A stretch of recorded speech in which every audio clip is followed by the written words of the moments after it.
कुछ भाईजान के दिमाग का क्या ही कहना। ऐसे ही एक भाईजान के दिल में देश विरोधी सोच पनप रही है, जो शरीयत को संविधान से ऊपर बता रहे हैं। इतना ही नहीं, ऐसे कट्टरपंथी मुस्लिमों को सरकार के फैसलों के खिलाफ भड़का रहे हैं। वो साफ शब्दों में कह रहे हैं कि इस्लामिक कानून देश के कानून से बड़ा है और उसे ही मानना चाहिए। लेकिन शायद ये मौलाना भूल गया, सीएम योगी ऐसी सोच की डेंटिंग पेंटिंग करना जानते हैं। मौलाना की ये तकरीरें सरकार विरोधी है, मौलाना की ये सोच संविधान विरोधी है, मौलाना का इस्लाम वाला राग देश विरोधी है। इताअत दीन में है, क्योंकि ये कट्टरपंथी मौलाना शरीयत को संविधान से बड़ा बता रहा है। ये मौलाना धर्मनिरपेक्ष सरकार को पूरी तरह से खारिज कर रहा है। इतना ही नहीं, ये सरकार के लिए गए फैसलों के खिलाफ मुस्लिमों के दिमाग में कट्टरता का जहर घोल रहा है।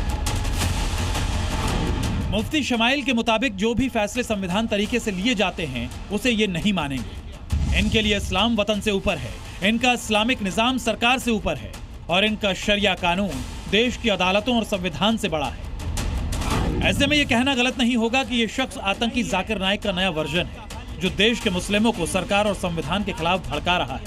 देश विरोधी तकरीरें इस मौलाना के दिमाग में कहां से आई? जब इसकी हिस्ट्री पता चली तो कनेक्शन यूपी से सामने आया।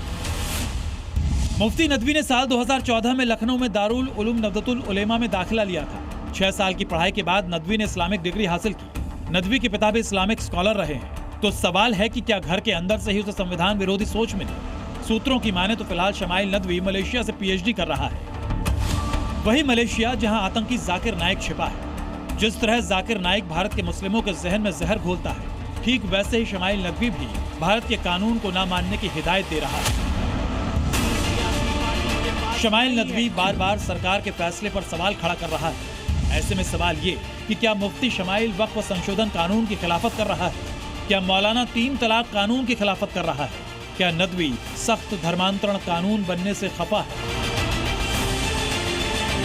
नदवी की इस देश विरोधी सोच पर हमने भाईजान की राय भी जानी। कुछ तो उस मौलाना की सोच के खिलाफ है, लेकिन कुछ के दिमाग में उस मौलाना की बात घर कर गई है।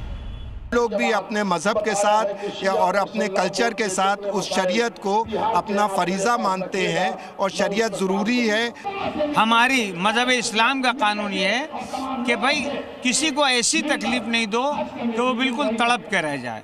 तो इसलिए उन्होंने कहा कि शरीयत के हिसाब से ये होना चाहिए। क्यों उन्होंने कहा? कुछ देखा तब तो कहा। उन्होंने इस तरीके का बयान दिया है तो वो सही नहीं है, क्योंकि पहले देश है तो देश कॉन्स्टिट्यूशन से चलता है। ना शरीयत से ना किसी भी मजहब के हिसाब से ये देश चल नहीं सकता, बिखर जाएगा। शरीयत अपनी जगह है और कानून अपनी जगह है, दोनों को अपने हिसाब से डील करना चाहिए। देश में संविधान और सरकार को मानने वाले मुस्लिमों की कमी नहीं है, लेकिन मुफ्ती शमाइल जैसे मौलाना अपनी जहरीली मानसिकता के दम पर भारत की अखंडता पर आघात करने की साजिश रच रहे हैं। ब्यूरो रिपोर्ट, जी मीडिया।